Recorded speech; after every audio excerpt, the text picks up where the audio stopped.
ഇതാണ് would pigeon. ക്ലാ ക്ലാ ക്ലൂ ക്ലൂ ക്ലീ ക്ലീ.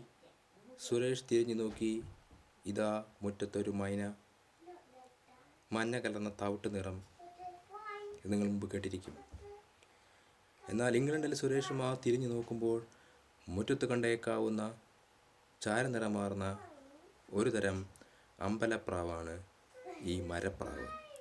ഇന്ന് വരെ ഈ പക്ഷിയെക്കൊണ്ട് മാനവകുലത്തിന് എന്തെങ്കിലും ഉപകാരമുള്ളതായിട്ട് ആരും രേഖപ്പെടുത്തിയിട്ടില്ല. എങ്കിൽ തന്നെയും മാനവരാശി ഇന്ന് നേരിടുന്ന മഹാവിപത്തുകളായ ഗ്ലോബൽ വാർമിംഗ്, സമുദ്ര ജലനിരപ്പ് ഉയരൽ, അൽ-ഖ്വയ്ദ തുടങ്ങിയ സംഘടനകളുടെ പ്രവർത്തനങ്ങൾ തടയൽ എന്നീ മേഖലകളിൽ ഈ പക്ഷിക്ക് വഹിക്കാവുന്ന നിസ്തുലങ്ങളായ സേവനങ്ങളെക്കുറിച്ച് ഇന്ന് വരെ ഒരു നരവംശാസ്ത്രജ്ഞനോ പക്ഷിശാസ്ത്രജ്ഞനോ പഠനം നടത്തിയിട്ടില്ല എന്നുള്ളത് വളരെ ലജ്ജാവഹവും ബാലിശവുമാണെന്ന് പറഞ്ഞുകൊള്ളട്ടെ. എന്താണ് സഖാവ് നോക്കുന്നത്? നിനക്കു ലാൽ സലാം. അയ്യോ, ലാൽ സലാം എന്ന് പറഞ്ഞതിൻ്റെ അർത്ഥം മനസ്സിലാവില്ല എന്ന് തോന്നുന്നു കേട്ടോ.